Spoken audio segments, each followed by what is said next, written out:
Thanks for joining us from the Ohio AgNet, voice you know with the news you trust studio, sponsored by Grain Equipment Company, where innovation meets execution. I'm Dusty Sonnenberg. Well, cloudy skies outside, 39 degrees on the barn thermometer, but with that breeze, it still feels like it's in the mid-20s. Now, the winds are really supposed to pick up this afternoon. That will definitely keep the feels-like temperature cooler outside, even though the barn thermometer may be pushing the upper 40s to low 50s. Take the rain we had, combined with the ground thawing out, and we have definitely entered mud season. A couple quick calendar reminders. Be sure to tune in on Monday. I'll be out at Commodity Classic in Denver, Colorado. We'll be visiting with the staff from Meristem. Also coming up tomorrow, if you have the opportunity, the next Science for Success webinar series taking place. Soybean Resilience Blueprint is the theme, adapting to climate, cost, and challenge. It starts at 1 o'clock, and to register or get more information, you can go online, soybeanscienceforsuccess.org. Taking a look at your agricultural headlines, the USDA forecasts farmers will produce a record corn crop in 2025-26 at 15.58 billion bushels, while soybean production will also increase slightly to 4.37 billion bushels,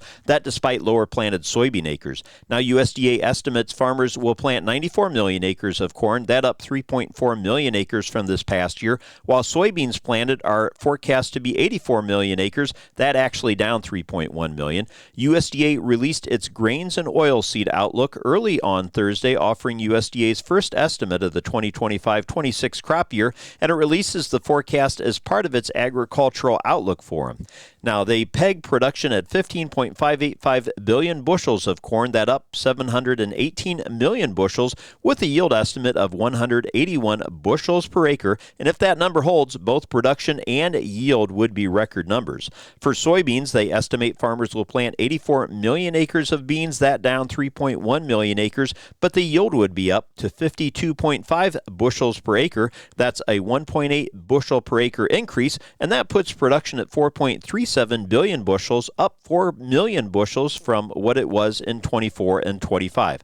Now, the USDA does expect domestic crush to increase 65 million bushels to 2.475 billion. Total domestic use will also increase 61 million bushels overall to 2.585 billion bushels. And in wheat, the wheat planted acres for 25-26 are pegged at 47 million acres, that up 900,000 acres from last year, and the average yield is set to be 50.1 bushels per acre, that actually down 1.1 bushels per acre from what it was last year. The total supply forecast to be at 2.83 billion bushels, with exports held at 850 million bushels, the same as they were this past year.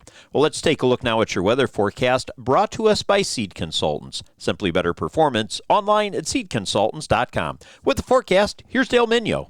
And thanks, Dusty. The rain gauge looks to be about 0.6 of an inch of rain yesterday.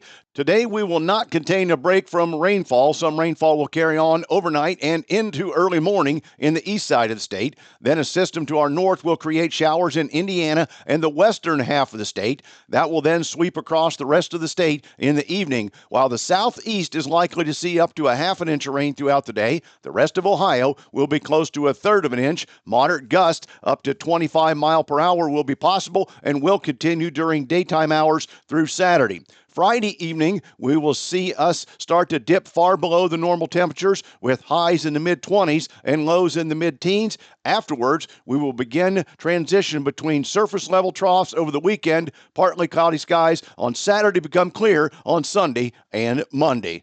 I'm Dale Minyo. And thanks, Dale. Stay tuned. We'll be back to take a look at your markets after this. Morton Buildings is holding their annual Building Value Day sales event running now through the end of February. Morton Buildings are built stronger, last longer, and look better. So if you're planning for a garage, farm shop, stall barn, a storage building for your RV, boat, or collectibles, or anything in between, act now and contact one of their 4 Ohio offices by visiting mortonbuildings.com or call 800-447-7436 to take advantage of their current savings on select new buildings. Certain restrictions may apply. This offer is available on select building styles. Contact your local construction center for more details. Let's get an analysis on today's markets from Leist Mercantile. This update brought to us by Brandt, helping growers take control for over 70 years. I'm Ryan Metzger with Leist Mercantile, providing you with your weekly export data update. This morning, the USDA released their export sales data for the week ending February 20th. New sales of corn came in within expectations at 794.7 thousand metric tons.